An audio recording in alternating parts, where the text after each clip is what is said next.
बिस्मिल्लाहिर्रहमानिर्रहीम। Introduction to ICT। आज Peter Norton 6th edition से हम कवर कर रहे हैं अपना जो सा कोर्स है। जो आज का हमारे ऑब्जेक्टिव है, इसमें हमने देखना है कीबोर्ड को यूज़ करना और माउस को।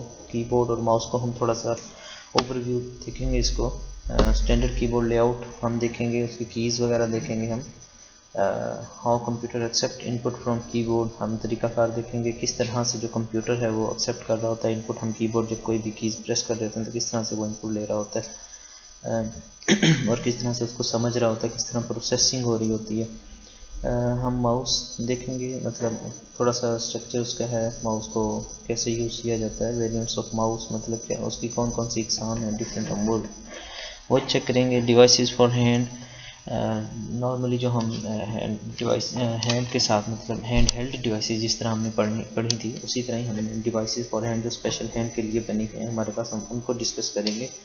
बेसिक हमारा पर्पज़ आज जो है वो है इनपुट का टोटली, ठीक है। उसके बाद हम ऑप्टिकल इनपुट डिवाइसेस को देखेंगे, वो क्या चीज़ें होती हैं, और ऑडियो विजुअल इनपुट डिवाइसेस को हम देखेंगे। कीबोर्ड से स्टार्ट करते हैं। कीबोर्ड क्या होता है आपका, आप सबने देखा हुआ है कि इसके ऊपर आपके पास काफ़ी सारी कीज़ लगी हुई होती हैं जिनके ऊपर कुछ अल्फ़ाबेट है आप जी ठीक है। तो कीबोर्ड आप लोगों ने देखा होगा क्या होता है, कीबोर्ड पे कुछ कीज़ होती हैं, आपके पास कुछ स्पेशल कैरेक्टर्स उसके ऊपर आप लोगों के पास लिखे हुए होते हैं। अगर ये कीबोर्ड के कुछ टाइप्स हैं आपके पास, नंबर पैड की इंक्लूडिंग नंबर पैड, ये आपके पास एक कीबोर्ड है, इसके ऊपर नंबर पैड नहीं है। ये आपके पास ये जो सा कीबोर्ड है, ये वाला, सॉरी दिस वन जो सा, ये जो सा कीबोर्ड है ये आपके पास विदाउट नम पैड अक्सर लैपटॉप्स पे स्पेस कम होने की वजह से जो नम पैड है वो आपका नहीं ऐड किया जाता। जिस तरह इसके ऊपर नम पैड है, इसके ऊपर एक नम पैड अलग से। ये कीबोर्ड के डिफरेंट शेप्स और टाइप्स हैं आपके पास, जो स्टैंडर्ड कीबोर्ड है, ठीक है। ये हम नॉर्मली यूज़ कर रहे होते हैं, या नॉर्मली ये यूज़ कर रहे हैं, ये स्टाइलिश में आ जाते हैं। ये मोबाइल फ़ोन के जो पहले हुआ करते थे, लेकिन अब भी क्वालिटी कीबोर्ड्स मोबाइल में आ रहे हैं, लेकिन बहुत ही कम, क्योंकि अब तकरीबन हमारे पास स्मार्टफोन का दौर चल रहा है, ठीक है। तो ये कुछ आपके पास कीज़ हैं जो जैसे ही हम ए अगर प्रेस करते हैं तो हमारे पास मॉनिटर पर LCD पर जो सा है वो ए प्रेस हो जाता है। हम एस करते हैं, क्लिक करते हैं या बटन प्रेस करते हैं, हमारे पास एस आ जाता है। इसी तरह डिफरेंट करेक्टर शिफ्ट कीज़ हैं आपके पास, और आपके पास कुछ ये कैप्स लॉक, मतलब आपका कैपिटलाइज करने के लिए, लॉक करने के लिए उसको आप कैप्स लॉक ऑन कर देंगे। जो लेटर आप लिखते रहेंगे वो हमेशा कैपिटलाइज लेटर में लिखे जाएंगे, ठीक है। आपके पास टैब है, टैब में आपके पास चंद स्पेसिस इकट्ठे आ जाते हैं। नॉर्मली 4 स्पेसिस या 5 स्पेसिस इसमें होती हैं आपके पास। बैक स्पेस है, ये आपके पास मैंने लैब में बताया था, ये आपका लेफ्ट साइड पे डिलीशन के लिए इस्तेमाल होता है। इस तरह आपके पास डिलीट की होती है कीबोर्ड पे, इसके ऊपर नहीं है। इस बोर्ड पे या इस बोर्ड पे आपके ऊपर एक कीबोर्ड पे डिलीट का बटन होता है, आप वो क्या करता है, आपका राइट की तरफ, लेफ़्ट टू राइट डिलीशन कर रहा होता है। इंटर का बटन है, कोई नॉर्मली एक्सेप्ट करने के लिए इस्तेमाल हो रहा होता है हमारे पास, एक्सेप्ट कमांड की हो, या ओके करने को, या कंफर्मेशन के लिए हम इंटर प्रेस कर रहे होते हैं। कंट्रोल और आल्ट की कीज़ हैं, ये हमारे पास डिफरेंट कम्बिनेशन के तौर पर इस्तेमाल हो रही होती हैं। इनके कम्बिनेशन से हम डिफरेंट शॉर्टकट कीज़ बना रहे होते हैं। जैसे हमने अगर अपनी लैब में, आप लोगों को पता होगा, लैब में हमने पढ़ा था कि कंट्रोल के साथ हम डिफरेंट लेटर इंक्लूड करके तो हमारे पास शॉर्टकट कीज़ बन रही होती हैं जो डिफरेंट एक्शन परफॉर्म कर रही होती हैं। जिस तरह कंट्रोल+A अगर आप किसी भी जगह प्रेस करेंगे तो अगर वो तमाम टेक्स्ट होगा तो तमाम का तमाम टेक्स्ट सेलेक्ट हो जाएगा। अगर तमाम फाइल्स बड़ी होंगी इधर तो तमाम की तमाम फाइल्स सेलेक्ट हो जाएंगी। फोल्डर होंगे तो तमाम फोल्डर सेलेक्ट होंगे कंट्रोल+A प्रेस करने से। इसी तरह जो नॉर्मल शॉर्टकट की है कंट्रोल और एस को वक्त वक्त, मतलब कि जब हम प्रेस करेंगे तो नॉर्मली जो सॉफ्टवेयर हैं वो क्या कर रहे होते हैं, उस डॉक्यूमेंट को, उस प्रोजेक्ट को, या जो भी चीज़ आप कर रहे होते हैं उसको सेव करने के लिए इस्तेमाल हो रही होती है, ठीक है। इसी तरह हम शिफ्ट के साथ भी कॉम्बिनेशन बना रहे होते हैं, और के साथ यहाँ पे आपके पास एक आती है विंडो की, जिससे आपका नॉर्मली विंडो मेन्यू ओपन हो रहा होता है, ठीक है। हाँ, स्पेस बार है, एक स्पेस देने के लिए, एक सिंगल स्पेस देने के लिए इस्तेमाल हो रही होती है आपके पास, ठीक है। और कुछ स्पेशल कैरेक्टर हैं जो डिफरेंट कम्बिनेशन के साथ आप यूज़ कर रहे होते हैं, ठीक है। जो स्पेशल सिंबल्स या कैरेक्टर्स हैं आपके पास, जो नीचे की तरफ हैं, आप सिंपली की प्रेस करेंगे तो वो लेटर या वो वर्ड लिखा हुआ आपके पास आ जाएगा, ठीक है। अगर ऊपर मतलब जो लेटर ऊपर की तरफ लिखे गए हैं बटन के ऊपर, ये आपके शिफ्ट के साथ जो सा है यूटिलाइज होंगे। आप शिफ्ट का बटन प्रेस करेंगे तो साथ में आप कोई भी की में से प्रेस करेंगे, अगर 2 प्रेस करेंगे तो आपका ऐट आ जाएगा, अगर शिफ्ट के साथ 3 प्रेस करेंगे तो हैशटैग आ जाएगा, शिफ्ट के साथ 4 प्रेस करेंगे तो डॉलर साइन आ जाएगा। इसी तरह तमाम के तमाम साइन आप यूज़ कर सकते हैं। ठीक है। A computer keyboard is a typewriter style device। Typewriter की तरह तो नॉर्मली सबने टाइपराइटर देखा हुआ होगा, ठीक है, जो सिर्फ टाइपिंग के लिए और मतलब जस्ट फॉर इनपुट के लिए इस्तेमाल हो रहा होता था पहले। अभी भी कहीं कहीं मतलब अदालतों में चले जाएँ आप या किसी जगह चले जाएँ तो वहाँ पर टाइपराइटर वगैरह पड़े होते हैं। अच्छा, which uses an arrangement of button. Button जो से एक खास अरेंजमेंट से बने हुए, मतलब आप ये नहीं देखेंगे कि हर जगह पर ही इसी तरह की अरेंजमेंट है। ये गालिबन यूएस स्टाइल है जो आपके पास क्यूटी कीबोर्ड कहलाता है, ठीक है। जो इसको नाम ये पहली 5 कीज से दिया गया, QWERTY क्यूटी कीबोर्ड इसको कहा जाता है, ठीक है। इसी तरह अदर कंट्रीज़ में डिफरेंट रीजन्स में कुछ कीबोर्ड्स के जो स्टाइल हैं वो डिफरेंट यूज़ किए जाते हैं, ठीक है। टू प्लीज और एक्ट एज मैकेनिकल लीवर्स की तरह इस्तेमाल हो रहे होते हैं। मतलब आप बटन जब प्रेस कर रहे होते हैं, जैसे अगर ये आपके पास कीबोर्ड है, जब आप बटन प्रेस करते हैं आप देखते हैं इन बटन्स के नीचे अगर आपने कभी खोल के देखा हो तो एक वायर सी अटैच होती है। जब हम क्या करते हैं स्प्रिंग लाइक होती है वो, जब हम बटन प्रेस करते हैं तो कीबोर्ड के नीचे एक रबड़ का एक पैड सा पड़ा होता है, जब हम की प्रेस करते हैं तो प्रेस हो जाता है। अदरवाइज रबड़ में आपको पता है थोड़ी सी लचक होती है, वो उसको अप कर रहा होता है तो वो जो सा स्प्रिंग उसके साथ अटैच होता है या वायर जो अटैच होती है उसको अप डाउन करने के लिए इस्तेमाल हो रही होती है, ठीक है। तो वो मैकेनिकल लीवर की तरह इस्तेमाल होता है। और इलेक्ट्रॉनिक स्विचेस, या जिस तरह आपके पास इलेक्ट्रॉनिक स्विचेस होते हैं, आप जैसे ही बटन प्रेस करते हैं जो सी एक बीट या बाइट या जो सा उसका सर्किट है वो ऑन ऑफ हो रहा होता है, ठीक है। Skill is called keyboarding. आप इसको कीबोर्डिंग भी कह सकते हैं। नॉर्मली आजकल जो आप इसके लिए टाइपिंग का वर्ड यूज़ कर रहे हैं कि टाइपिंग कर रहे हैं आप, ठीक है। कीबोर्डिंग कर रहे हैं या टाइपिंग कर रहे हैं, दोनों वर्ड यूज़ कर सकते हैं। अच्छा, हाउ कीबोर्ड एक्सेप्ट इनपुट, मतलब हम जब कोई बटन इस कीबोर्ड का प्रेस कर रहे होते हैं तो किस तरह पता लगता है कीबोर्ड को या हमारी डिवाइस को या हमारी एलसीडी को, हमें वो किस तरह स्पेशल वही करेक्टर हमें दिखा रहा होता है, ठीक है। तो ये हम देखेंगे क्या है कीबोर्ड कंट्रोलर डिटेक्ट्स अ की प्रेस। ये मैं आपको बाद में समझाऊंगा, पहले मैं आपको इसी तरह ही एक स्केच के ज़रिए बता देता हूँ, ठीक है। अब कीबोर्ड है हमारे पास, मैं ऑन स्क्रीन कीबोर्ड खोल देता हूँ। ये हमारे पास एक कीबोर्ड है। आपके पास नॉर्मली अगर आप कंप्यूटर भी यूज़ कर रहे हैं तो आपके पास नॉर्मली इस टाइप का मिलता जुलता इस तरह का आपके पास जी। बेटे किसी और स्टूडेंट ने स्क्रीन अपना शेयरिंग करना स्टार्ट कर दी होगी। मैंने इसलिए कहा था कि आप लोग जो है ना पिन कर लें इसको, ताकि फिर आप इशू ना हो। ओके बेटे, आप इस स्क्रीन को ना पिन कर लिया करें। जो वीडियो वाली स्क्रीन होती है ना, जो आपके साथ स्क्रीन शेयर हो रही थी, इसको आप पिन कर लिया करें। मिस्टेकनली कोई स्टूडेंट अगर शेयरिंग ऑन कर भी लेता है ना, फिर आपको इशू नहीं होगा। चलें सही बेटे, आप देख लें, आप दोबारा से जहाँ पर यूज़र्स आ रहे हैं, यूज़र्स में से जाकर स्क्रीन शेयरिंग वाला जो सा जहाँ पे स्क्रीन शेयर हो रही है मेरे नाम के साथ, वो आप ऑन कर लें। अच्छा ठीक है बेटे, तो ये हमारे पास नॉर्मल एक कीबोर्ड आ रहा है, ठीक है। कीबोर्ड से हम कोई भी की प्रेस करते हैं जब, तो मैं इधर पहले इंवर्ट मोड में करता हूँ।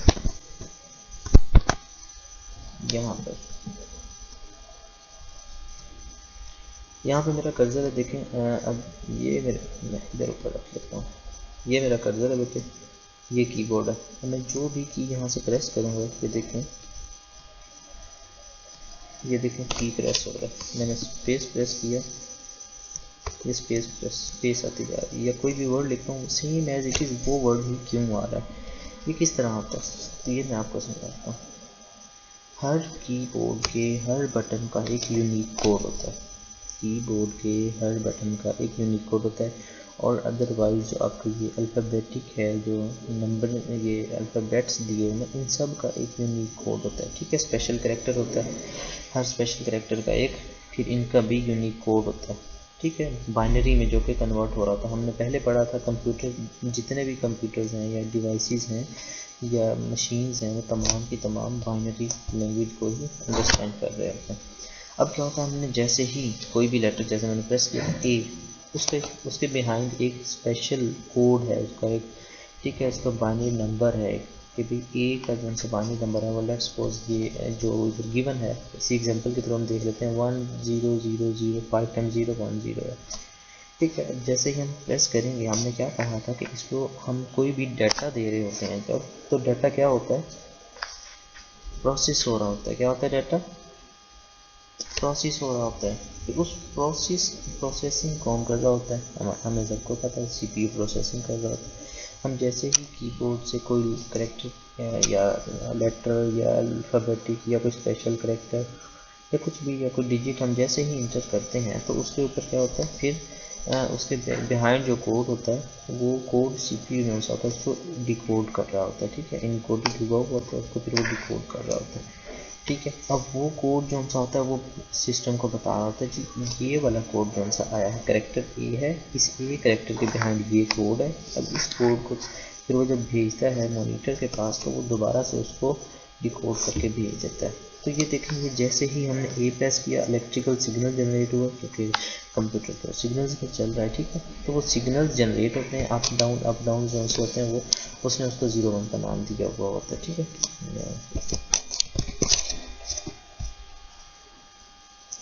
ठीक है, आपके जो से इलेक्ट्रिकल सिग्नल्स हैं वो आपके इस फॉर्म में आपको पता है जनरेट हो रहे हैं, जहाँ पे अप्स होती हैं, मतलब जहाँ पे 1 होती है, जो डिजिट आपका 1 होता है, 1 जा रहा होता है, ये वहाँ पे अपर क्रस्ट आ जाती है आपके पास। अदरवाइज आपके पास क्रस्ट और ट्रफ आप लोगों ने पढ़ी हुई होगी, ठीक है।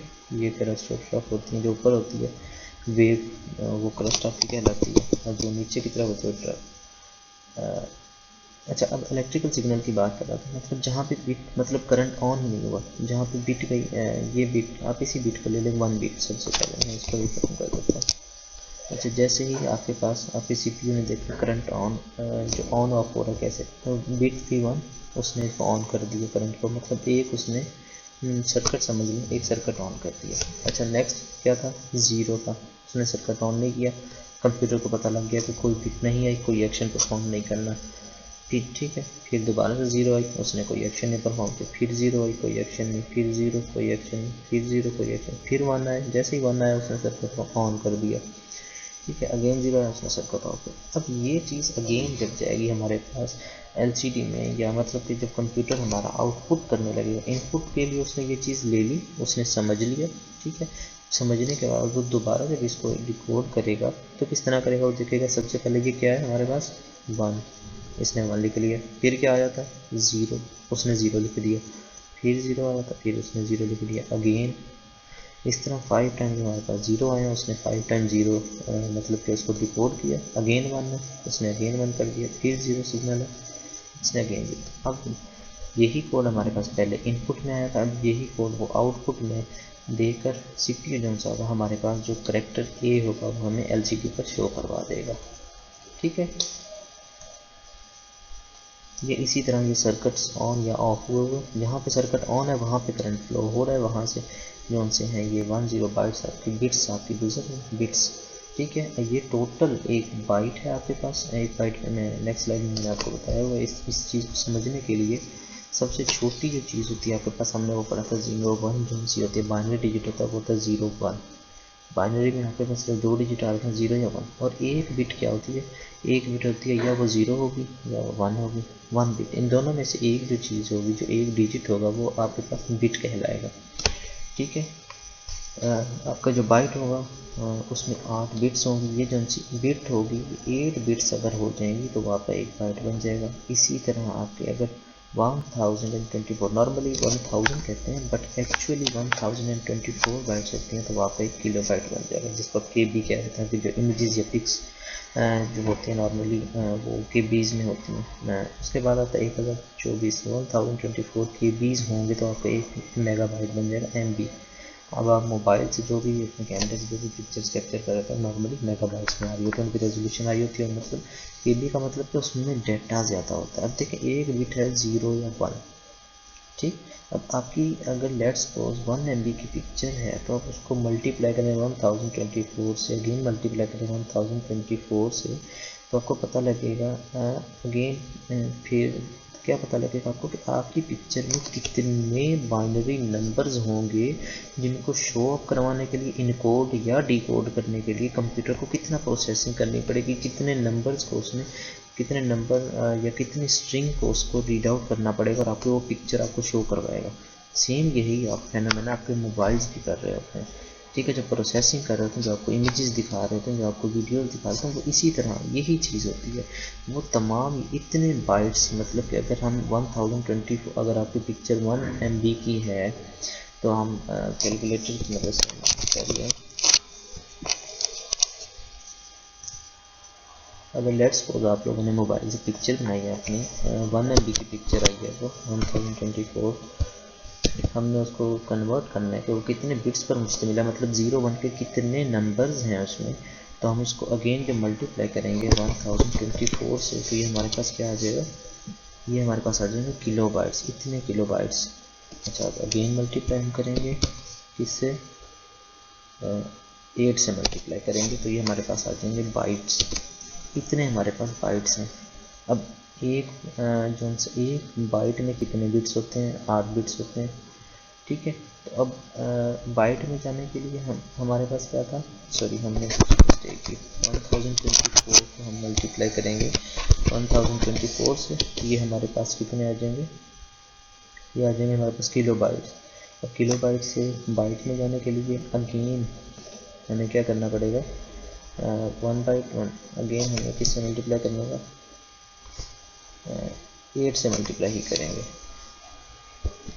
Multiply by 8। तो ये हमारे पास कितने आपके पास बिट्स होंगे, तकरीबन 8 मिलियन आपके पास जोन से हैं, 8 मिलियन, मोर देन 8 मिलियन है ये, मोर देन 8 मिलियन आपके पास जोन से हैं, वो 0 1 के डिजिट्स के जोन से 0 1 की फॉर्म में जो आपके पास होंगे डिजिट्स होंगे, जिनको इनकोड और डिकोड आपका mobile with in few second, with in one, बल्कि विद इन नैनो सेकेंड, मतलब 1 सेकेंड के भी हज़ारों लाखों हिस्से में आपका जो मोबाइल आपकी इमेज को आपके सामने झट से ला देता है, ठीक है। जितनी मर्जी इमेजेस आप स्वाइप करते थे, वो क्या कर रहा होता है, उनको आपको शो करवा रहा था, और इनकोडिंग और डिकोडिंग कितनी फास्ट उसमें हो रही होती है। तो इतने कम्बिनेशन को एक वक्त बैक वक्त में लोड करकर बैक वक्त में उसको डिकोड कर रहा होता है। अब आप अंदाज़ा लगाइए, तो सिर्फ क्या है, आपकी एक इमेज में इतने आपके बिट्स होते हैं, ठीक है, इतना ये बाइनरी नंबर्स होते हैं जिन पर कंप्यूटर काम कर रहा है। और जब आप कोई हाई फाई गेम खेल लेते हैं, GTA हो गई, ये कौन सी दूसरी आजकल ज़्यादा चल रही है, जो भी हैं games, I have no interest seriously. तो मतलब जितने भी आप हाई फाई गेम्स देखते हैं, खेलते हैं, तो आप अंदाज़ा लगाएं उनमें वो जो ग्राफिक्स होते हैं, तो वो उनको लोड करने में, इनकोड और डिकोड करने में कंप्यूटर कितना टाइम लगाता है आपको शो ऑफ करवाने के लिए, कितनी फास्ट प्रोसेसिंग है हमारे पास, हम कितने हाई फाई प्रोसेसर्स यूज़ करते हैं, ठीक है। तो ये थोड़ा सा आपके पास यूनिट्स थे मेजरमेंट के। तो ये यही चीज़ है, हमारा जो कीबोर्ड है, तो वो उसका जो सा एक स्पेशल करेक्टर जो कोड होता है उसका, वो हमारे पास 1 बाइट पर मुश्तमिल होता है। 1 बाइट का मतलब हमने क्या पढ़ा था, 1 बाइट में 8 बिट्स होती हैं। 8 नंबर का जो डिजिट कोड होता है वो हमारे पास हर एक करेक्टर के बिहाइंड होता है, गिवन होता है, ठीक है। अच्छा, अब क्या है, कीबोर्ड कंट्रोलर डिटेक्ट्स अ की प्रेस। अब कीबोर्ड का जो कंट्रोलर होता है वो कीबोर्ड के अंदर लगा हुआ होता है। आपने देखा होगा कीबोर्ड कभी खोला हो तो उसमें एक सर्किट सा लगा होता है, जो क्या कर रहा होता है, वो कीबोर्ड की कीज़ को हैंडल कर रहा होता है। मतलब कोई भी की प्रेस हुई है वो उसका कोड उठाएगा और आगे जो सा है आपके कंप्यूटर को भेज देगा, ठीक है। वो कंट्रोलर डिटेक्ट कर रहा होता है कौन सी की प्रेस हुई है, उसके अगेंस्ट जो आपके पास कोड होगा, बाइनरी कोड होगा, वो आगे भेजेगा CPU को। अच्छा, control send the code to the CPU, ठीक। अब इसको जो सा डिकोड इनकोड करने का काम था, ये डिकोड करने का जो काम है, जो बाइनरी डिजिट्स उसने इलेक्ट्रिकल सिग्नल की सूरत में भेजेंगे। मैंने आपको ये बताया इस तरह से कि उसने जो सिग्नल, जाहिर सी बात है आपको पता है कीबोर्ड जो अटैच होता है कंप्यूटर के साथ, वो वायर्स के थ्रू अटैच होता है, ठीक है। अब वो वायर्स के साथ जब अटैच है तो उसने डाटा तो सिग्नल्स की सूरत में भेजना है, इलेक्ट्रिकल सिग्नल्स की सूरत में। तो वो किस तरह भेजा जाता है, वो मैंने जो आपको पेंट के थ्रू बता दिया कि अगर पहले बिट 1 आ गई तो वो क्या करेगा, ऑन कर देगा सिग्नल, पहला सिग्नल ऑन कर देगा, फिर 0 है तो सिग्नल ऑफ है, फिर ऑफ है, फिर ऑफ है, फिर 1 आया तो उसने सिग्नल ऑन कर दिया, अगेन ऑन कर दिया, फिर ऑफ कर दिया। अब ये सीक्वेंस जो है, सीरीज ऑफ सीक्वेंस जो है, ये करंट ऐसे ही जाएगा और वहाँ पर अगेन जाके डिकोड हो जाएगा। तो वो क्या होगा, हमारे पास जो हमारा CPU है उसको समझ लेगा और वही करेक्टर फिर आउटपुट के लिए उसको पता है कि मैंने ये इसकी जो आउटपुट है वो मैंने स्क्रीन पर शो करवानी है। अगर स्क्रीन पर शो नहीं करवानी, जिस तरह आपका कोई हिडन पासवर्ड वगैरह होता है, नहीं करवानी तो वो शो भी नहीं करवाएगा, वो जस्ट सेव कर लेगा, रिजर्व कर लेगा। अच्छा, code represent the key pressed, वो जो कोड होगा वो फिर बताएगा कि कौन सी की प्रेस हुई है। Controller notifies the operating system. अब जो कंट्रोलर है, जो आपका कीबोर्ड का कंट्रोलर है, वो ऑपरेटिंग सिस्टम मतलब जो आपकी विंडोज़ चल रही होंगी उसका वो जो ऑपरेटिंग सिस्टम होगा वो ये तमाम चीज़ें हैंडल कर रहा होगा। फिर वो ऑपरेटिंग सिस्टम क्या करेगा, रिस्पॉन्ड करेगा। क्या करेगा जी, रिस्पॉन्ड करेगा, CPU को इन्फॉर्म करेगा, क्योंकि CPU डायरेक्टली किसी चीज़ को रिस्पॉन्ड नहीं कर रहा था। हमने पढ़ा था CPU किस चीज़ से किस चीज़ को मॉनिटर कर रहा था। CPU का जो इंटरेक्ट होता है, जो ताल्लुक होता है, वो सिर्फ और सिर्फ रैम तक होता है, ठीक है। और बाकी चीज़ें भी इसमें काफ़ी सारी आ जाती हैं, मतलब कि कोई कर्नल कॉल होती है, कोई इस तरह की कोई सिचुएशन क्रिएट होती है। जिस तरह अगर आप लोग लैपटॉप यूज़ कर रहे हैं और अचानक से बैटरी लो होती है तो CPU क्या करता है, उसको आपके तमाम सिस्टम को हाइबरनेट कर देता है, तमाम सिस्टम को उधर स्टॉप करके और थोड़ी देर के लिए आपके जो कंप्यूटर है, जो आपका लैपटॉप है, उसको ऑफ कर देता है, ठीक है। तो इस तरह काफ़ी और चीज़ें भी हैंडल कर रहा है। लेकिन अगर हम प्रोसेसिंग की बात करें तो वो जो डाटा होता है वो आपका रैम से ले रहा होता है। अच्छा, controller repeats the letter if held. फिर वो कंट्रोलर क्या होता है, रिपीट करता है लेटर। अगर वो आप लोगों ने एक लेटर प्रेस किया और मतलब प्रेस किए हुए ही हैं आप लोग कीबोर्ड पर, तो आप लोग देखेंगे वो एक लेटर बार बार रिपीट हुआ जा रहा होता है, ठीक है। तो वो बस ये बताना चाह रहा है। ये कुछ यूनिट्स हैं, देख लीजिएगा। हमने MB तक पढ़ा, MB से आगे आप लोग GBs में जो आपकी हार्ड ड्राइव्स होती हैं या आपके मोबाइल की मेमोरीज होती हैं वो आप गीगाबाइट में यूज़ कर रहे होते हैं। इसके बाद आता है आपका टेराबाइट। इसके आगे भी काफ़ी सारे यूनिट्स हैं, लेकिन मैंने कहा चलो जितना आप लोगों को पता है बस उतना बताया जाए, ठीक है। ये 1024 GBs अगर होंगी तो वो 1 टेराबाइट बन जाएगी। ये टेराबाइट की जो मेमोरीज है तकरीबन जो आपके कैम्स जहाँ पर लगे हुए होते हैं ना, स्पाई कैम्स वगैरह, या जहाँ पर कैमराज किसी शॉप वगैरह में लगे होते हैं, तो वो टेराबाइट्स में मेमोरी यूज़ कर रहे थे। 1 टेराबाइट टू लेकर तकरीबन 1632 टेराबाइट्स तक वो डाटा स्टोर कर रहे थे, क्योंकि वीडियोज़ होती हैं तो वो बहुत ज़्यादा साइज़ होता है उनका, तो इसलिए वो टेराबाइट्स में मेमोरी यूज़ करते हैं। आप लोग गीगाबाइट्स में मेमोरीज यूज़ करते हैं। किसी के मतलब होते हैं कुछ शौकीन जिनको डाटा इकट्ठा करने का शौक़ होता है बहुत ज़्यादा, तो फिर वो 1 टेराबाइट नॉर्मली 1 टेराबाइट की मेमोरीज भी जो स्टोरेज मेमोरीज हैं वो इंस्टॉल होती हैं। उसके बाद है जी माउस। माउस आप लोगों को पता है क्या है, एक पॉइंटिंग डिवाइस है। जब से GUI आया, ग्राफिकल यूज़र इंटरफेस आया, क्योंकि पहले तो ग्राफिकल यूज़र इंटरफेस नहीं था। हमने जो अपनी जनरेशन पढ़ी हैं उसमें हमने पढ़ा है ग्राफिकल यूज़र इंटरफेस गालिबन हमारे पास 4th जनरेशन में आया।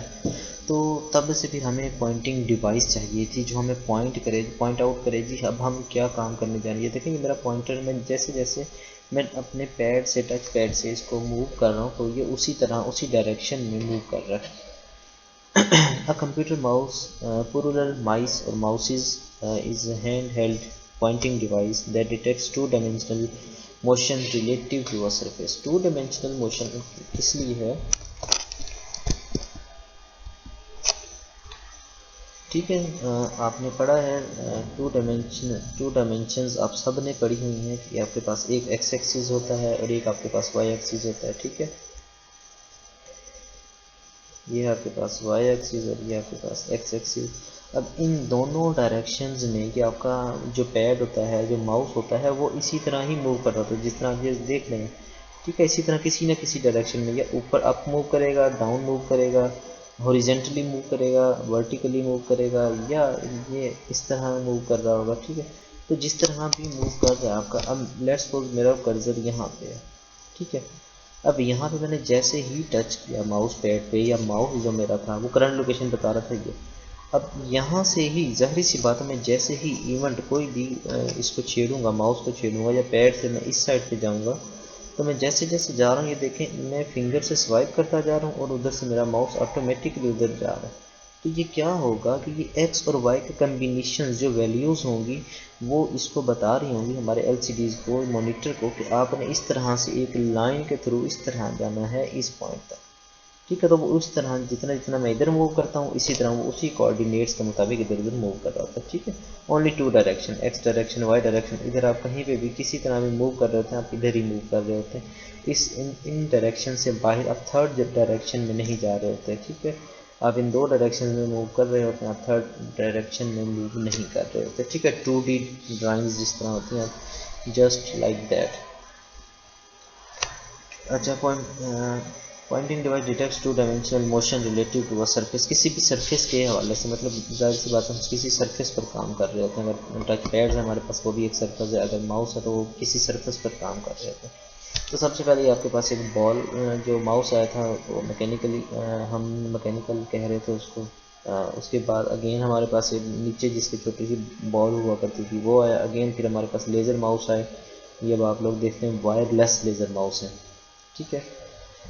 तो मैकेनिकल माउस होते हैं हमारे पास और ऑप्टिकल माउस होते हैं। मैकेनिकल माउसेज में आपके पास एक बॉल होती है, रबड़ की बॉल होती है। इस बॉल के साथ अंदर ही आपके पास रूलर्स या अटैच होते हैं। ठीक है। व्हील्स अटैच होते हैं, फिर 2 डायमेंशन में व्हील्स अटैच होते हैं इसके साथ।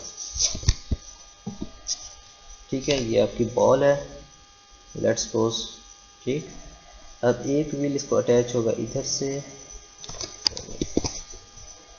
एक व्हील अटैच है इधर से और एक व्हील अटैच होगा इसको इधर से। ठीक है। अब ये बॉल जो सी अगर मूव करेगी इस साइड पे, मैं थोड़ा सा इसको कर लेता हूँ ताकि ये है आपकी बॉल, रबड़ बॉल है। ठीक है। अब यहाँ पे आपके पास एक और बड़ा करते हैं,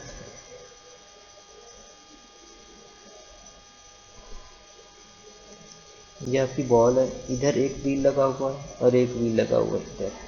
अब ये जो सी बॉल है अगर मूव करेगी लेफ़्ट टू राइट, मतलब आप अपना माउस यहाँ से मूव करते हैं माउस को या पैड को इधर से इस साइड पे, तो क्या होगा आपका ये जो व्हील लगा होगा वो मूव करेगा। वो उतने ही पॉइंट्स हमने उसमें फिट किए होते थे पहले जो माउस थे। ठीक है। तो वो उतने कोऑर्डिनेट्स हमारा इस साइड पे चला जाता था। इसी तरह हम अगर मूव करते थे अप एंड डाउन, तो हमारे पास ये व्हील मूव, ये जो सा व्हील लगा होता था ये मूव करता था, तो ये व्हील बताता अप एंड डाउन जाना है। इसी तरह हम थोड़ा सा साइड पर इस साइड पर मूव करते थे तो दोनों व्हील हरकत में आते थे। फिर हमें पता लग जाता था कि हमने इस डायगनली शेप में हमने नीचे की तरफ आना है या ऊपर की तरफ जाना है। तो इस तरह से ये काम करता था। ठीक है। ये बॉल भी इसी तरह ही काम करती थी हमारे पास। अब लेज़र माउस है तो अब लेज़र जो सी होती है वो हमें डायरेक्शंस बता रही होती है। लेज़र एक करंट पोजीशन पे है हमारे पास, स्टॉप्ड है, तो वो फिर जैसे ही हम मूव करते हैं अप एंड डाउन तो वो जो लेज़र है वो बता रही होती है कि करंट पोजीशन से आपने अप जाना, लो जाना, डाउन जाना, लेफ्ट जाना, राइट जाना, जिस जगह भी जाना। ठीक है। मैकेनिकल माउसेज में हमारे पास रबर बॉल इस्तेमाल होती है, determine direction and speed. The ball often requires cleaning, तो अक्सर बॉल को आपको क्लीन करना पड़ता था ताकि वो प्रॉपरली जो सी है वो काम करती रहे। Optical mouse, light shone on to mouse pad, आपके पास माउस पैड के ऊपर लाइट शो हो रही होती है या माउस के बॉटम साइड पे आपको वो एक रिफ्लेक्शन सी नज़र आ रही होती है। ठीक है। Reflection determine speed and direction, जो वो रिफ्लेक्शन है उसको हम जिस स्पीड से मूव करेंगे वो रिफ्लेक्शन फिर हमें बता रही होती है। वो जो लेज़र लाइट होती है वो फिर मॉनिटर करके बता रही होती है आपके कंट्रोलर को कि किस स्पीड से मूव करना है कर्सर को। रिक्वायर्स लिटिल मेंटेनेंस, मतलब अगर ख़राब हो भी जाए तो थोड़ी सी मेंटेनेंस होती है फिर ये सही हो जाता है। अच्छा, using mouse interacting with a mouse, ये कुछ इसकी प्रॉपर्टीज़ हैं मैंने इधर लिखी हुई हैं कि भाई क्या क्या चीज़ें हैं। Action involve putting to an object, मतलब आपने किसी ऑब्जेक्ट को पिक करना है, उठाना है। आप लोगों ने किसी ऑब्जेक्ट को सिलेक्ट करना है, हम माउस से सिलेक्ट कर सकते हैं। Clicking and holding drags the object, आप लोग किसी भी ऑब्जेक्ट को ड्रैग करना चाह रहे हैं, मूव करना चाह रहे हैं तो आप लोग ड्रैग कर सकते हैं। मैं अभी बता भी देता हूँ। ये देखें कोई भी ये स्लाइड है, लेट्स सपोज मैंने इसी को ड्रैग करना है, ये देखें मैं पकड़ कर इसको ड्रैग कर रहा हूँ जहाँ पर भी ले जाना चाहता हूँ। इसी तरह कोई भी ऑब्जेक्ट होगा जो मेरे पास, मैं उसको ड्रैग आउट कर सकता हूँ, रिलीज़ भी कर सकता हूँ। ये देखें मैंने अभी अपने क्या कीबोर्ड के लेफ़्ट बटन को मैंने पकड़ा हुआ है। ठीक है। कीबोर्ड नहीं, माउस पैड। तो अब मैं रिलीज़ करना चाहूँ तो जैसे ही मैं छोड़ूंगा ये रिलीज़ हो गया। ठीक है। इसी तरह मैं माउस से ये माउस पैड ही है मेरे पास, मेरे पास माउस अभी नहीं है, मैं अभी माउस नहीं यूज़ कर रहा, मैं अभी सिर्फ लैपटॉप का पैड यूज़ कर रहा हूँ। ठीक है, तो उसमें अभी माउस में भी नॉर्मली 2 बटन हमारे पास आ रहे होते हैं, अप टू 6 बटन भी होते हैं अक्सर, आपने देखा होगा माउस के आ रहे होते हैं आपके पास। Right clicking activates the shortcut menu. किसी भी जगह पे आप लोग राइट क्लिक करेंगे, देखें वो शॉर्टकट मेन्यू एक ओपन हो जाता है किसी भी जगह पे, उस जगह के रेलिवेंट आपके पास एक शॉर्टकट मेन्यू अपीयर हो जाता है। ठीक है, ये देखिए किसी भी जगह पे आप क्लिक करेंगे तो आपके पास एक शॉर्टकट मेन्यू ओपन हो जाता है। Modern mouse include a scroll wheel.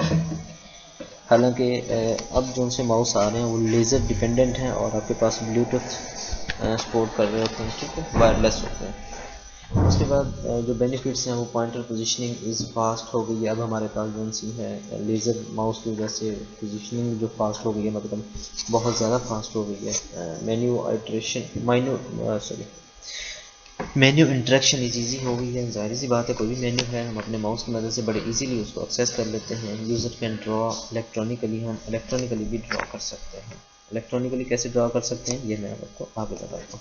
ये थोड़ी एक पिक्चर है, इनमें से थोड़ा सा मैंने आपको बताया हुआ। ये आपके 2 स्विचेज़ हैं, राइट क्लिक है, लेफ़्ट क्लिक है।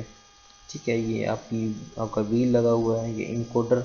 मैंने आपको कहा था कि इनकोड या डिकोड हो रही होती है, तो जिस तरह व्हील को हम मूव करेंगे उसी तरह ये इनकोड करेगा और वायर के ज़रिए आगे आपको भेजेगा।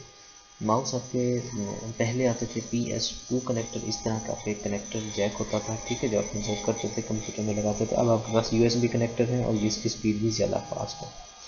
बेसिक जो फंक्शन है वो आपका लेफ्ट क्लिक होता है, राइट क्लिक होता है और स्क्रॉल व्हील आपके पास मौजूद होता है। ये थोड़ा सा फंक्शन बताया गया है लेज़र माउस का, तो किस तरह से काम कर रही है। तो इसके अंदर एक लेज़र लाइट लगी हुई होती है। ठीक है, LED होती है, जिसकी रिफ्लेक्शन LED प्रिज्म के ज़रिए गुजारी जाती है और उसका जो शेडो होता है वो फिर नीचे किसी भी सरफेस पर जा रहा होता है। फिर उस हिसाब से जो हम मूविंग कर रहे होते हैं वो जो है रिकॉर्ड होकर हमारे पास आ रही होती है। ये बॉल का फंक्शन बताया हुआ कि वो बॉल जो सी है वो किस तरह मूव करेगी। इसको व्हील लगे हुए हैं, ये देखें 1 wheel, here is the second, ये साइड वाली है, साइड रोलर है। ठीक है, तो ये जो से उसी की डायरेक्शन को ही मालूम करने के लिए इस्तेमाल हो रहे होते हैं। वेरिएंट्स ऑफ माउस कुछ हमारे पास एग्जाम हैं, वो हम देख लेते हैं माउस की क्या है। सबसे पहले हमारे पास आता है ट्रैक बॉल्स के। हमारे पास सबसे पहले जो उनसे माउस होते थे वो इस तरह के होते थे। ठीक है, ट्रैक बॉल्स होती थी जिनमें देखिए ये बॉल ही है जिसको हम माउस की हैंड की मदद से, फिंगर से या अपने पाम से, मतलब हथेली से हम उसको घुमा रहे होते थे ना। ठीक है, काम कर रहे होते थे। अपसाइड डाउन माउस था, hand rest on the ball, हम अपने हैंड को बॉल के मदद से यूजर मूव द बॉल, हम उस बॉल को मूव कर रहे होते थे किसी तरह भी। तो यूजेस लिटिल डेस्क स्पेस, ये तो एक्स्ट्रा फीचर ही है, मतलब जितने भी माउसेज हैं हमारे पास बहुत ही लेस स्पेस ही ले रहे हैं, डेस्क स्पेस। नंबर 2 पे जो हमारे पास आता है वो ट्रैक पैड्स या टच पैड्स आते हैं, जो लैपटॉप्स के साथ आपको नॉर्मली आपको मिल रहे होते हैं। ठीक है, और अलग से भी आपको ट्रैक पैड टच पैड्स आपको मिल रहे होंगे, अगर आप लोगों ने मतलब देखे हों तो। मतलब ये भी बहुत लेस स्पेस ले रहे होते हैं आप लोगों के पास। अक्सर स्टूडेंट्स के या किसी के अगर ट्रैक पैड्स लैपटॉप के ख़राब हो जाते हैं तो ये अलग से आपको इंडिविजुअल भी ये मिल जाते हैं, आप लोग लेकर अलग से यूटिलाइज कर सकते हैं। जिस तरह आपको कीबोर्ड भी बिल्कुल अलग से मिल जाते हैं, इस तरह आपको ट्रैक पैड या टच पैड भी अलग से मिल जाते हैं। आप लोग उसको कंप्यूटर के साथ या लैपटॉप के साथ अटैच कर सकते हैं। इवन आप अपने मोबाइल के साथ भी ये ट्रैक पैड वगैरह अटैच कर सकते हैं, माउस भी अटैच कर सकते हैं। ठीक है, कभी करके देखिएगा। जो आपके पास OTG केबल होती है, जिस तरह आप लोग USB कनेक्ट कर देते हैं, आप लोग माउस को कनेक्ट करके देखें, कीबोर्ड कनेक्ट करके देखें, चलेंगे। ठीक है, स्टेशनरी पॉइंटिंग डिवाइस है, स्मॉल प्लास्टिक रेक्टेंगल होता है। ये देखें स्मॉल प्लास्टिक रेक्टेंगल, एक आपके पास माउस पैड सा बना हुआ है, इधर भी वही चीज़ है। ठीक है, finger moves across the pad, हम फिंगर की मदद से उसको मूव कर रहे होते हैं, चला रहे होते हैं। पॉपुलर ऑन लैपटॉप, तकरीबन ये लैपटॉप में आपके पास अवेलेबल होता है। ये एक्स्ट्रा में भी अब आपके पास, जैसे कोई भी कंपनी है जब वो आपके पास एक प्रोडक्ट लॉन्च करती है तो उसके डिफरेंट जो पार्ट्स होते हैं वो भी भेज रही थी, या डिफरेंट कंपनी जो से फिर उस मैन्युफैक्चरर के डिफरेंट पार्ट्स बना रही होती है। इस तरह से आपके पास ट्रैक पैड भी आपको अवेलेबल होते हैं। उसके बाद ट्रैक पॉइंट्स हैं, ये लिटिल सी एक आपके पास जॉयस्टिक होती है, ये देखते हैं रेड कलर के। अक्सर आपने लैपटॉप पे देखा होगा सेंटर में इस तरह से एक, ये रेड कलर का नॉर्मली होता भी रेड ही है, रेड ब्लू या किसी भी तरह का ये आपके पास एक लगा होता है, बटन सा आता है। ठीक है, जॉयस्टिक की तरह up down move left right आप इसको कर रहे होते हैं। ठीक है, तो ये आपके पास ट्रैक पॉइंट कहलाता है। ठीक है, मूव पॉइंटर ये भी वही काम कर रहा होता है जॉयस्टिक की तरह।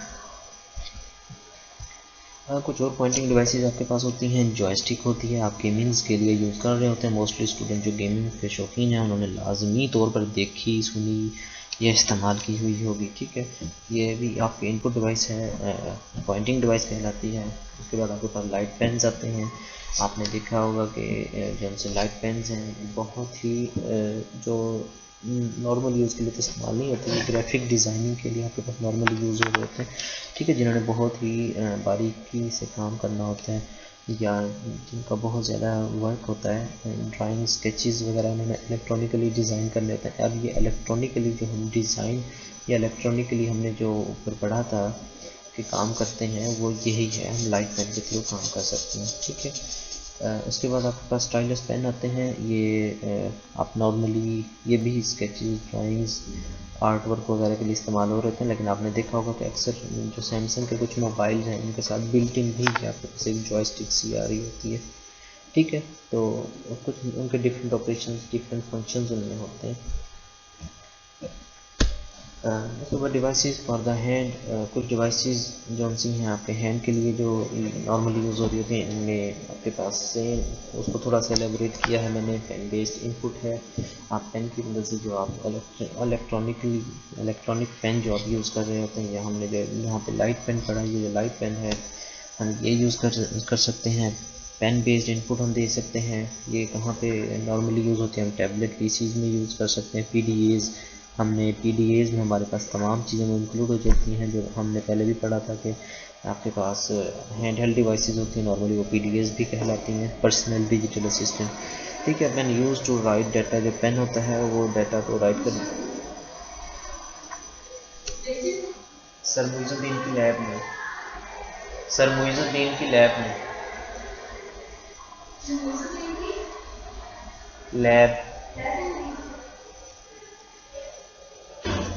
ठीक है बेटे। तो जो सी पेन है हमारे पास वो नॉर्मली पीडीएस में इस्तेमाल होते हैं। Pen use to write data write करने के लिए यहाँ पे एक एग्जांपल दी हुई है। आप लोगों ने सिग्नेचर्स करने, डिजिटली सिग्नेचर्स आप लोगों ने करने हैं, तो उसके लिए आप इस्तेमाल कर रहे थे। हैंड राइटिंग रिकॉग्निशन के लिए आप लोग उसको हैंड राइटिंग के लिए इस्तेमाल कर रहे थे, और ऑन स्क्रीन कीबोर्डिंग के लिए भी आप लोग यूज़ कर रहे होते हैं, ठीक है। ये भी चीज़ जो है आपके पास ये इसमें आ जाती है इनपुट डिवाइसेस में।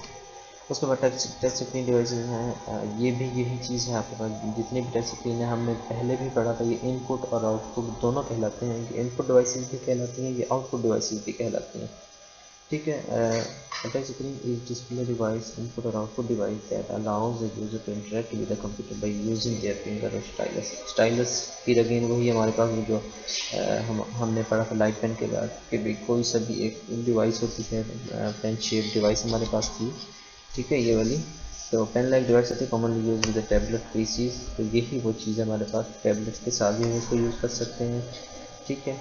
Sensor determine where finger points, अब टच पैड पे सेम वही हमारे पास ट्रैक पैड वाला जो सा कंसेप्ट है कि हम जहाँ पे भी टच करेंगे उसका एक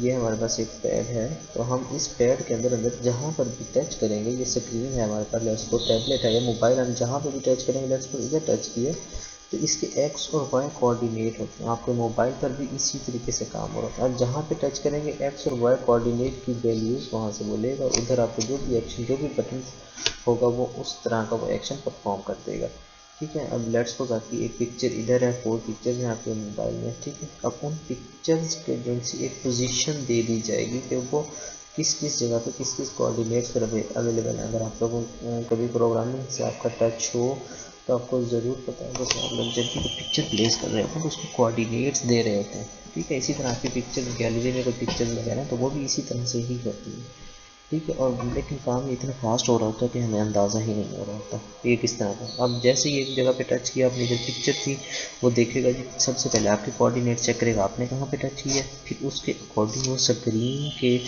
चेक करेगा कि स्क्रीन पे इस कोऑर्डिनेट पर क्या पड़ा हुआ, फिर वो उस हिसाब से जिस हिसाब से आपने टच किया, लॉन्ग प्रेस किया तो वो डिले चेक करेगा, अगर लॉन्ग प्रेस नहीं किया जस्ट टच किया तो उस हिसाब से जो भी एक्शन होगा वो परफॉर्म कर देगा। ठीक है, sensor create X Y coordinate. जो सेंसर्स होते हैं एलसीडी पे आपके टच स्क्रीन पे जो सेंसर्स होते हैं वो एक्स और वाई कोऑर्डिनेट्स मॉनिटर कर रहे होते हैं। Usually presents menu to users. Normally कौन सा ये आपको एक मेन्यू, कोई सा भी मेन्यू आपको डिस्प्ले करवा रहे होते हैं। जब आप क्लिक कर रहे थे कुछ कोई ना कोई एक्शन परफॉर्म हो रहा होता है, लेकिन नॉर्मली आपको कोई ना कोई मेन्यू दिखा रहे थे। फाउंड इन क्रैक्ड और डर्टी इन्वायरमेंट्स, मतलब इसी तरह मिटियाले कह लें, या मतलब आप कह लें कि डर्टी इन्वायरमेंट्स आप कैसे हर जगह पे अवेलेबल होते हैं नॉर्मली, तो आप लोग उनको यूज़ करते हैं।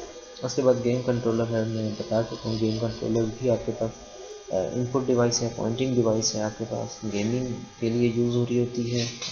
यहाँ पे कहा जा रहा है इनहेंस गेमिंग एक्सपीरियंस। आपका गेमिंग एक्सपीरियंस बढ़ाने के लिए कस्टमाइज इनपुट आप दे रहे होते हैं। देखिए ना, आप जो गेम कंट्रोलर्स हैं आपके डिफरेंट गेम के हिसाब से डिफरेंट वर्क कर रहे होते हैं। अब आप कोई गेम खेल रहे हैं, जस्ट आपने उसमें जंपिंग है, तो जंपिंग के लिए आप पूरी एक जॉयस्टिक को जस्ट यूज़ नहीं कर सकते। अब एक बटन उस पर यूज़ हो रहा होगा, जस्ट हैंडल यूज़ हो रहा होगा। फॉरवर्ड और बैकवर्ड मूव करने के लिए आपका हैंडल यूज़ होगा, और जंप करने के लिए आपके पास एक बटन यूज़ होगा, बाकी बटन कोई नहीं यूज़ होंगे। तो इस तरह से डिफरेंट के हिसाब से, डिफरेंट गेमिंग के हिसाब से आपके पास डिफरेंट जॉयस्टिक्स होती हैं या गेम कंट्रोलर्स होते हैं, आप उनको यूज़ कर रहे होते हैं। जॉयस्टिक और गेम पैड ये एक एग्जांपल है। उसके बाद optical input devices. Optical input devices नाम से ही जाहिर है कि ऑप्टिकली हमारे पास ये डाटा जो सा है इनपुट हो रहा होता है। इसमें हमारे पास सबसे पहले आ जाता है बारकोड रीडर्स। बारकोड रीडर क्या कर रहे होते हैं, converts barcode to the numbers. ठीक है, जो बार कोड जो हमारे पास आपने अक्सर चीज़ें खरीदी होंगी किसी जगह से जाके, या कोई भी चीज़ आपके पास नॉर्मली जो प्रोडक्ट रजिस्टर्ड होता है उसका एक बार कोड होता है, उस पर एक बार कोड इस्तेमाल किया जाता है। ठीक है, जिसको कहते हैं UPC code. UPC code universal product code. Universal ही होता है, मतलब उसका डुप्लीकेट कोई नहीं होता। तो यूनिवर्सली एक अलग से कोड हर प्रोडक्ट को असाइन किया जाता है। उनको डिफरेंट रेंजेस दी जाती हैं। कोई कंपनी जब रजिस्टर्ड होती है तो उनको एक सीरीज़ गिवन की जाती है, उनको दी जाती है कि आपने इस सीरीज़ में अपने प्रोडक्ट्स को जो से वो रजिस्टर्ड करना है, या नेम देने हैं, या उनको नंबरिंग करनी है। ठीक है, तो वो उस हिसाब से फिर उस पर एक बार कोड जो सा है वो लगा रहे होते हैं। आपने अगर नॉर्मली मैं सादा सी एग्जांपल दूं तो आपके पास जो मोबाइल्स हैं, हर मोबाइल का IMEI नंबर जो सा है वो डिफरेंट होता है। क्यों मोबाइल जो सी थी, आप सबको पता है किस वजह से नाकाम हुई, कि वो जो सी थी एक IMEI नंबर पर डिफरेंट मोबाइल, मल्टीपल मोबाइल्स जो सी थी वो बना रही थी, मैन्युफैक्चर कर रही थी। किस चीज़ के लिए, टैक्स से बचने के लिए। अब एक आपके पास IMEI नंबर हर प्रोडक्ट का डिफरेंट होगा, तो जाहिर सी बात है आपने पहला प्रोडक्ट बनाया उस पर नंबर 1 होगा, और जब आपने 1000 मतलब 100 या 1000 आपने कोई प्रोडक्ट बनाया उस पर नंबर होगा 1000। तो आप टैक्स तो आपको 1000 प्रोडक्ट्स का देना पड़ेगा जी। आपकी इतनी प्रोडक्ट्स बची हैं, इतना प्रॉफिट हुआ, तो नेट प्रॉफिट ये है, तो उसमें से आपको टैक्स देना होता है गवर्नमेंट को। तो इस टैक्स से बचने के लिए उन्होंने क्या किया, उन्होंने मोबाइल मल्टीपल बेतहाशा, आपको पता है मार्केट में भर गए थे क्यों मोबाइल, उन्होंने मल्टीपल मोबाइल्स बनाए, मैन्युफैक्चर किए। टैक्स से बचने के लिए उन्होंने क्या किया, IMEI नंबर सेम लगाना शुरू कर दिया। मतलब अगर उन्होंने 1000 प्रोडक्ट बनाए तो उन्होंने 100 IMEI कोड्स यूज़ किए, तो 900 प्रोडक्ट्स का नेट प्रॉफिट उन्होंने अपनी पॉकेट में डाला टैक्स से बचने के लिए, जिसकी वजह से फिर वो नाकाम हुए। ठीक है, बाकी कंपनीज अभी भी मतलब मोबाइल के हवाले से ही अगर देखा जाए तो कंपनी का अक्सर ये आ रही है, लेकिन बस यही वजह है कि बाकी कंपनीज अभी तक जो मार्केट में हैं बड़ी मुकाबले में हैं, लेकिन क्यों मोबाइल को लोग इसलिए नहीं इस्तेमाल कर रहे। बहुत बड़ी रीज़न थी ये भी। और भी रीजंस हो तो आई डोंट नो। अच्छा, बहरहाल computer find number in a database.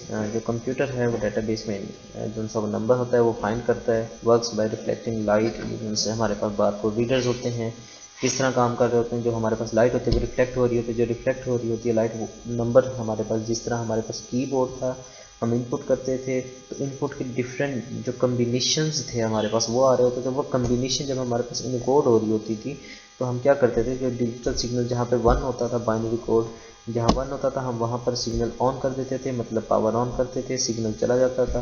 जहाँ पर सिग्नल हमारे पास बाइनरी 0 होता था, हम सिग्नल ऑन नहीं करते थे, करंट फ्लो नहीं होता था, तो वहाँ पर जो उनसे करंट नहीं गुजरता। तो इसी तरह ये भी हमारे पास काम करती हैं। उसके बाद हमारे पास आ जाते हैं ऑप्टिकल इनपुट डिवाइस में सेकंड नंबर पर इमेज स्कैनर्स।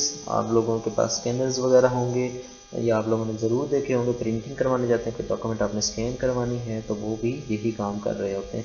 वो आपके पास लाइट इमिट्स करते हैं, लाइट इमिट होकर क्या करती है, वो जहाँ जहाँ पर आपके पास ब्लैक होता है वहाँ वहाँ पर वो लाइट इमिट होती है, तो ब्लैक कलर लाइट आपकी अब्जॉर्ब कर लेता है, बाकी रह जाता है वाइट। तो वो वाइट जो सा होता है आपका वो एज इट इज़ जो सा होता है प्रिंट हो जाता है। अक्सर इस तरह होता है, अक्सर इसका बरक्स होता है कि आपके पास जो ब्लैक्स होते हैं उसका शेडो आपके नीचे वाले पेपर पर आ जाता है और जो वाइट होता है वो बिल्कुल नहीं छपता। तो इस तरह से वो जो सेम आपका जो डिजिट जो आपका लिखा हुआ होता है पेपर वो एज इट इज़ जस्ट वहाँ हो जाता है नीचे वाले पेपर पे। Converts printed media into electronic आपको कन्वर्ट कर रहे होते हैं उसको, जाहिर सी बात है इलेक्ट्रॉनिक्स में वो भी यही हो रहा होता है कि आपकी जो पिक्चर्स हैं, जो पिक्सल्स हैं, जो फिल होते हैं वो आपके पास 1 होते हैं, जो फिल नहीं होते वो 0 होते हैं। मतलब एट द एंड की बात कर रहा हूँ, एट द एंड। ठीक है, एक पिक्चर है, आप सबको पता है कोई भी पिक्चर है इलेक्ट्रॉनिकली, कोई भी पिक्चर आपके पास लैपटॉप पर, कंप्यूटर पर, मोबाइल में है, वो किस पे मिलकर बनी है, पिक्सल्स पे मिलकर बनी होती है। तो पिक्सल्स दरअसल आपके पास क्या होते हैं, बॉक्सेस टाइप बॉक्सेस ही होते हैं। ठीक है, काफ़ी सारे पिक्सल्स मिलके आपकी स्क्रीन बना रहे थे। आपने जब मोबाइल परचेज़ किया होगा या आप लोग कंप्यूटर लेने जाते हैं या आप लोग ग्राफिक कार्ड वगैरह ले रहे होते हैं तो रेजोल्यूशंस या पिक्सल्स ही आप लोग चेक कर रहे होते हैं। एक पिक्सल लेट्स सपोज एक आपके पास बॉक्स ही है, मैं इधर यही एक एग्जांपल दे देता हूँ। इधर आप ये लेट्स सपोज ये पिक्चर है, इस पिक्चर में आपका ये काफ़ी सारे पिक्सल्स हैं। पिक्सल्स आपके पास इस तरह सेल्स होते हैं। ठीक है, ये मल्टीपल सेल्स हैं आपके पास। अब ये क्या है, हर सेल आपका एक पिक्सल है। अब आपके पास एक पिक्चर है, वो क्या है, वो स्ट्रेट लाइन है, लेट्स सपोज वो स्ट्रेट लाइन है। अब जैसे ही मैं स्ट्रेट लाइन लगाऊंगा इसका मतलब ये होगा कि तमाम जितने भी ये मेरे पास जो हैं बॉक्सेस जो हैं ये फिल हो गए लेट्स सपोज। ठीक है, तो ये जैसे ही फिल होंगे तो मैं कहूँगा पिक्सल्स जो से एक्स और वाई कोऑर्डिनेट चेक किए जाएंगे। जब वाई कोऑर्डिनेट और ये हो जाएगा हमारे पास एक्स एक्सिस, एक्स कोऑर्डिनेट। अब एक्स और वाई जब चेक होगा तो देखा जाएगा कि ये जो से ये बॉक्सेस है ना ये फिल है, ये बॉक्सेस फिल हुए पड़े। अब ये बॉक्सेस जब फिल होंगे तो जब हम स्कैन कर रहे होंगे तो स्कैनिंग के दौरान वो देखेगा कि एक्स और वाई कोऑर्डिनेट पर सबसे पहला जो कॉलम है उसका बॉक्स इनपुट ही है, वो 0 सिग्नल भेजेगा कंप्यूटर को। तो मतलब वो जो सा है हमारे पास सिग्नल या वो जो बिट होगी वो 0 ही रहेगी। नेक्स्ट भी ऐसे, थर्ड फोर्थ, जब नेक्स्ट में आएगा वो देखेगा ये पूरी रो इस तरह 1 बाय 1 चेक करेगा तो वो देखेगा ये तमाम की तमाम ब्लैंक है। इसका मतलब उसको क्या पता लगेगा, उसको पता लगेगा कि यहाँ पे कोई डाटा मौजूद है, इन सेल्स में डाटा मौजूद है। तो वो जहाँ जहाँ डाटा मौजूद होगा वो क्या करेगा, उसकी जगह पे करंट 1 कर देगा, मतलब बिट ऑन कर देगा, 1 कर देगा। ठीक है, ये आप डिटेल में अभी हम नहीं जा रहे, मैं आपको जस्ट समझा रहा हूँ, बेसिक सा नॉलेज दिया है। अब लेट्स सपोज ये लास्ट वाला भी बॉक्स इसी तरह हमारे पास जो है वो फिल है, उसमें भी डाटा है तो उसकी भी बिट ऑन कर देगा। अब जहाँ जहाँ बिट्स ऑन होंगी उसको एक पता लग जाएगा कि भाई हमारे पास क्या है, या यहाँ पे बिट्स ऑन है तो यहाँ हमने इसको ऑन करना है, जहाँ जहाँ ऑफ है वहाँ हमने डाटा नहीं भेजना, डाटा नहीं रखा हुआ। तो वो उस तरह से स्केच जो सा होता है फिर अपने पास स्टोर कर लेता है, अपने से स्केच डिज़ाइन कर लेता है। ठीक है, reflects light of the image, image के ऊपर लाइट भेजी जाती है, वहाँ से वो रिफ्लेक्ट होती है। रिफ्लेक्ट होकर क्या पता लगता है कि यहाँ पे कोई चीज़, कोई डाटा मौजूद है। आप लोग कोई ब्लैंक पेपर ले लें, उसके ऊपर आप राइट करें, अब उसकी अपोजिट साइड पे जब देखेंगे रोशनी की तरफ करके तो आपको लगेगा कि यहाँ पर कुछ लिखा हुआ था, कुछ लिखा हुआ है। समझ आ रहा हो ना आ रहा हो एक अलग बात है, लेकिन आपको अंदाज़ा हो रहा होता है कि पेपर के बैक साइड पे भी आपको कुछ ना कुछ फील हो रहा था, यहाँ पे डाटा है। तो आप क्या करते हैं, फिर उसको रिकॉग्नाइज करने की कोशिश करते हैं, ये क्या लिखा होगा। लेट्स सपोज आपने W लिखा हुआ है तो आपको एक साइड से तो M लग रहा होगा, जब आप उल्टी साइड से देखेंगे आपको M लगेगा कि यहाँ पे शायद M लिखा हो, लेकिन आप रिकॉग्नाइज करेंगे, सोचेंगे, आप कहेंगे नहीं मैं चूँकि उल्टा पढ़ रहा हूँ इस वजह से ये W नहीं ये M है। या कोई इस तरह की एक लाइन लगी हुई है, आप उसको रोशनी पेपर उठाएं, पेपर के अपोजिट साइड से भी आप देखेंगे, आपको आइडिया हो जाएगा यहाँ पर क्या लिखा हुआ है। लाइन लगी है, 1 है, 2 है, 3 है, 4 है, या क्या लिखा हुआ है। तो इसी तरह से ये भी रिकॉग्नाइज कर लेता है। इसको रिकॉग्नाइज इसने इसी तरह से करना होता है, जहाँ जहाँ पे डाटा होता है वहाँ पे बिट 1 उसने ऑन कर देनी होती है, उसने वहाँ पे सेल ऑन कर देना होता है। जहाँ जहाँ नहीं होता डाटा वहाँ पे उसको वो 0 कर देता है। सेंसर रीड द इंटेंसिटी, मतलब वो सेंसर्स जो होते हैं वो इंटेंसिटी रीड कर रहे होते हैं कि भाई पिक्सल्स कितने हैं, किस हिसाब से इसको ऑन करना है या ऑफ करना है। ठीक है, एवरी पिक्सल को वो 0 1 ही कह रहा होता है और 0 1 की बुनियाद पर ही वो पिक्सल्स के जो डिफरेंट कलर्स हैं वो ऑन या ऑफ कर रहा होता है। फिल्टर डिटरमाइन कलर डेप्थ, अब जो फिल्टर्स होते हैं फिर वो कलर की डेप्थ फाइंड कर रहे होते हैं, क्या कलर लाइट है, कलर डार्क है। वो फिल्टर्स भी इसी तरह ही काम कर रहे होते हैं।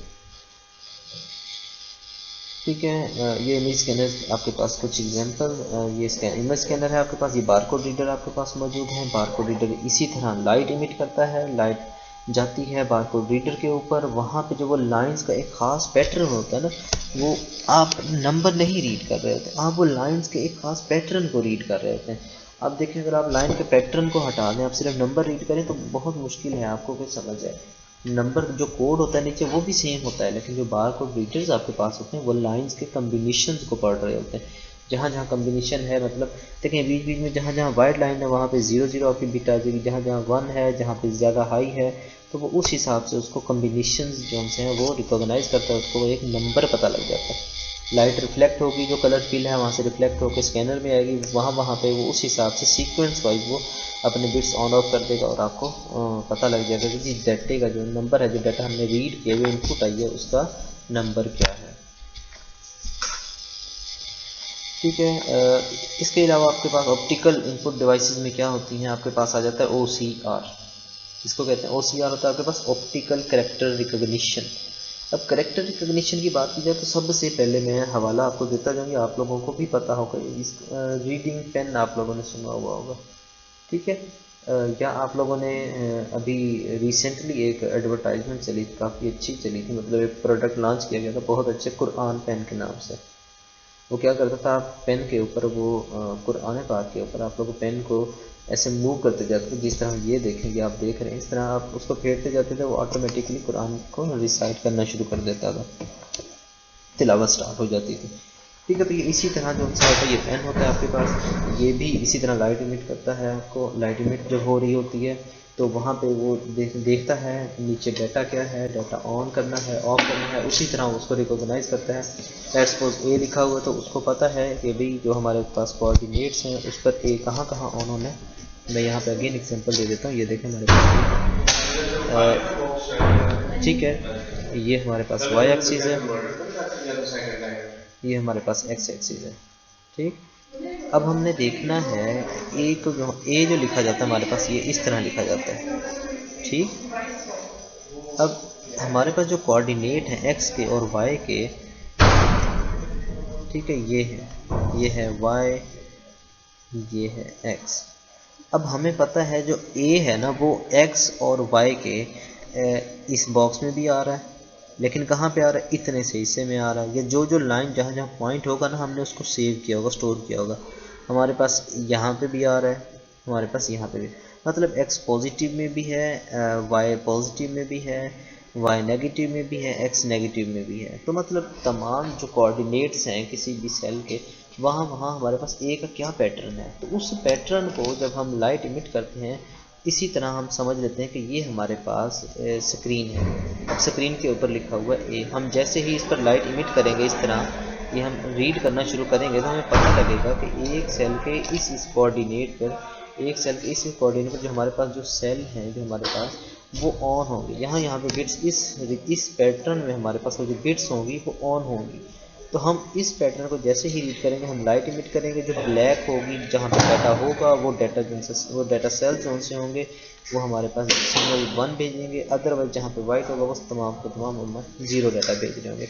तो जैसे ही हमारे पास डाटा आ जाएगा हम उसके पैटर्न को मैच करके देखेंगे, ये जो हमने डाटा रीड किया किसके साथ मैच हो रहा है, ए के साथ हो रहा है, बी के साथ हो रहा है, सी के साथ, डी के साथ, ई के साथ, ये किसके साथ मैच हो रहा है। तो वो उस हिसाब से जैसे ही मैचिंग हमारी फुलफिल होगी, 100% भी हो सकती है, 100% नहीं भी हो सकती है, 90 to 95% एक्यूरेसी होती है हमारे पास, हम उसको भी उसी तरह ही कहलाएंगे कि नहीं जी हमारे पास कंप्लीट रिकॉग्नाइज हुआ, तो हम उसको वही लेटर जो सा है इनपुट के तौर पे भेज देंगे। ठीक है, ये कंट्रोलर हमारे पास, ये जो डिफरेंट डिवाइसेस हम बनाते हैं उनमें ये हम डिफरेंट कंट्रोलर इसी चीज़ को अंडरस्टैंड के लिए करते हैं। जो कंट्रोलर डिवाइसेस के कंट्रोलर होते हैं वो जस्ट डाटा कलेक्ट करके आपके पास कंप्यूटर में या मोबाइल में भेज रहे होते हैं। ठीक है, आप अपने मोबाइल के कैमरा से भी जो सी होती है वो अक्सर क्या कहते हैं बारकोड रीड कर रहे होते हैं, या आप लोग इस तरह कोई रीडिंग करनी होती है, स्कैनिंग करनी होती है, आप स्कैन कर रहे होते हैं, वहाँ से आप डाटा ले रहे होते हैं, वो डिफरेंट सॉफ्टवेयर वगैरह जो होते हैं फिर वो उसके बिहाइंड काम कर रहे होते हैं। ठीक है, OCR क्या है? ऑप्टिकल कैरेक्टर रिकॉग्निशन है। मैं आपको बता चुका हूँ एग्जांपल से, आपको बड़ा क्लियर वाज़ेह हो रहा है पिक्चर्स के साथ, पिक्टोरियल फॉर्म के साथ आपको वाज़ेह नज़र भी आ रहा है। Convert scan text into editable text. ठीक है, जो आप स्कैन करते हैं, जो भी डाटा आप स्कैन कर रहे होते हैं उसको आप टेक्स्ट को एडिट भी कर रहे होते हैं, वो टेक्स्ट किस तरह बनता है आपके पास, वो इसी तरह बनता है, डिजिटलाइज फॉर्म में वो इसी तरह आ रहा होता है। ईच लेटर स्कैन, हर एक लेटर स्कैन किया जाता है। Letter compare to known letter, आपके पास जितने भी लेटर्स हैं वो जो लेटर आपने एक कंपेयर किया, जैसे मैंने अभी आपको बताया, उस तरह सेल हमारे पास ऑन हुए, हमने उसको डाटा भेजा, वो डाटा जो हमारे पास था उसको फिर हमने कंपेयर करके देखा, जिसके साथ वो कंपेयर हुआ हमने कहा जी यही लेटर है, हम वही लेटर लिख देते हैं। ठीक है, इसी तरह वॉइस मैचिंग जो सी होती है, आपके एक ख़ास फ्लुएंसी है, एक ख़ास तरतीब से एक लेटर को बोला जाता है। प्रोनाउंसिएशन में थोड़ा बहुत फ़र्क होता है, जिसकी वजह से आपने अभी भी देखा होगा कि वॉइस रिकॉग्निशन जितनी भी बेहतर होगी, जितनी भी बेहतर हो गई है, लेकिन उसमें फिर भी एरर्स एंड मिस्टेक थोड़ी बहुत अवेलेबल हैं। उसमें एरर्स नहीं कहेंगे हम, उसकी प्रोफिशिएंसी कहेंगे कि प्रोफिशिएंसी अभी तक हम उसको 100% नहीं कर पाए, हम उस पर टोटल डिपेंडेंट नहीं हो पाए। अगर ये इतनी ही अच्छी वॉइस रिकॉग्निशन होती तो आज हमारे तमाम सिस्टम इसी पर वर्क कर रहे होते। ठीक है, अच्छा, best match is entered into document, मतलब जब हमारे पास लेटर एक स्कैन हो जाता है, हम उसको मैच कर लेते हैं तो हमारे पास डॉक्यूमेंट में इंसर्ट हो जाता है। ठीक है, उसके बाद रेयरली 100% एक्यूरेट, इधर भी यही कहा गया है, मैंने यही कहा कि जो इस पे हम जो भरोसा है 100% नहीं कर सकते, ये 100% एक्यूरेट नहीं होता। ठीक है, हो सकता है किसी भी कोऑर्डिनेट में उस तरह का थोड़ा बहुत मैचिंग में कोई और करेक्टर आ रहा हो तो हम क्या करेंगे, इस तरह से मिस्टेक्स हो जाएंगे।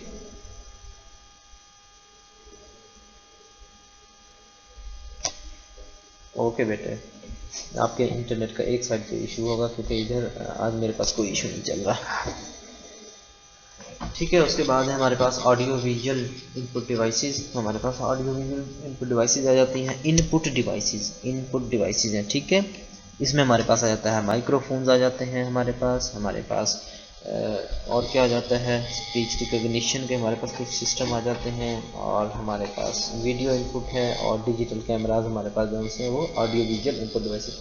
ऑडियो विजुअल नाम से ही जाहिर है कि ऑडियो है, वॉइस है, और विजुअल फेनोमेना, मतलब हमारे पास रिकॉर्डिंग है किसी चीज़ की, विजुअली जिस चीज़ को हम रिकॉर्ड कर रहे हैं, तो उनमें क्या है, हमारे पास माइक्रोफोन, सबसे पहले ऑडियो में हमारे पास माइक्रोफोन आ जाएंगे, use to record speech recognition, फिर हमारे पास, और इसमें ही माइक्रोफोन में हमारे पास स्पीच रिकॉग्निशन आ जाती है, हम जो कुछ बोल रहे होते हैं या स्पीच कर रहे होते हैं, या जो कुछ मैं बोल रहा हूँ तो वो आप तक अगर पहुँच जाए तो वो किस तरह से पहुँच रहा है, इसी तरह से ही है जो जो कुछ मैं बोल रहा हूँ आप तक वो किस तरह है। जो मेरी वॉइस है, आप सब ने सुना हुआ है कि जो वॉइस होती है वो डिस्टॉर्शन पैदा करती है हवा में, हवा की वो लहर जो सी होती है, वो जो माइक होता है, जो माइक्रोफोन होता है, वो उस तरह से उसको इनकोड करता जाता है, देखता जाता है कि भाई हाँ अभी आवाज़ आई है, लहर जो सी है, जो डिस्टर्बेंस है हवा में उसकी जो लहर है वो ज़्यादा है, तो वो उसको अप कर देगा, मीन्स उसको ऑन कर देगा, अदरवाइज उसको ऑफ कर देगा। ठीक है, इसी तरह ही है अलाउज डिक्टेशन और कंट्रोल ऑफ कंप्यूटर। कंप्यूटर को इसी तरह हम कंट्रोल कर रहे होते हैं, ह्यूमन स्पीच को अंडरस्टैंड कर रहा होता है कंप्यूटर माइक्रोफोन की मदद से। उसके बाद हमारे पास आ जाता है matches spoken sound to known, known phonemes. अब जो रिकॉग्निशन है वो भी इसी तरह हो रही होती है कि हमने एक डाटा या हमने कुछ उसके बिहाइंड डिफरेंट जो प्रोनाउंसिएशंस होती हैं एक वर्ड की, लेट्स सपोज हमारे पास है ए, तो ए को हम कितने तरीक़ों से बोल सकते हैं, मल्टीपल प्रोनाउंसिएशंस हो सकती हैं उसकी मल्टीपल पर्सन्स के हिसाब से। ठीक है, तो हम उनको जिस तरह बोलेंगे वो डिफरेंट वर्ड्स हमने उसमें स्टोर किए हुए होते हैं। ठीक है, तो इसी तरह रिकॉग्नाइज हो रहा होता है कि वो हमारे पास जो कुछ हम बोलते हैं वो मैच होता है, मैच होने के बाद जो बेस्ट फिट होता है, जो बेस्ट मैच हो रहा होता है वो हमारे पास, हम उसको क्या करते हैं उसमें ऐड कर देते हैं कि यही वर्ड है, यही वर्ड आगे भेज दो। ठीक है, enter the best match into document, वही हम डॉक्यूमेंट में अगर हम कोई राइट कर रहे हैं तो हम डॉक्यूमेंट में ऐड कर देते हैं। ठीक है, माइक्रोफोन का पर्पस बताया गया है। Microphone is a device that translate sound vibration in the air into electronic signal और subscribe them to a recording medium. Microphones enable many types of audio recording devices for the purpose including communication for many kinds as well as music and the speech recording. Multiple purpose के लिए आप लोग microphone को इस्तेमाल कर रहे होते हैं, ठीक है, जो क्या करता है आपकी जो साउंड है उसको आपके पास किस में कन्वर्ट कर रहा होता है, डिजिटल सिग्नल्स में कन्वर्ट कर रहा होता है, ठीक है, इलेक्ट्रॉनिक सिग्नल में कन्वर्ट करता है। इलेक्ट्रॉनिक के बाद जब हम उसको कंप्यूटर में भेज रहे होते हैं तो हमारे पास डिजिटल सिग्नल्स में सेव हो रहा होता है, स्टोर हो रहा होता है। वीडियो इनपुट है हमारे पास, इसमें हमारे पास काफ़ी सारी वीडियो इनपुट्स आप लोगों ने देखी होंगी। ये तमाम साइड पे मैंने कुछ पोर्ट्स, वीडियो इनपुट्स की पोर्ट्स मैंने ऐड की हैं, इंक्लूड की हैं, आप लोग इसको भी देख लीजिएगा, ठीक है। सबसे पहले है आपके पास VGA, सबसे पहला दौर था VGA का, आपके पास ओनली VGA हुआ करती थी, ठीक है। आपके पास DVI R है आपके पास, इसमें DVI है, इसमें मैंने सिर्फ DVI इंक्लूड की है। आपके पास HDMI है, आपके पास पोर्ट्स हैं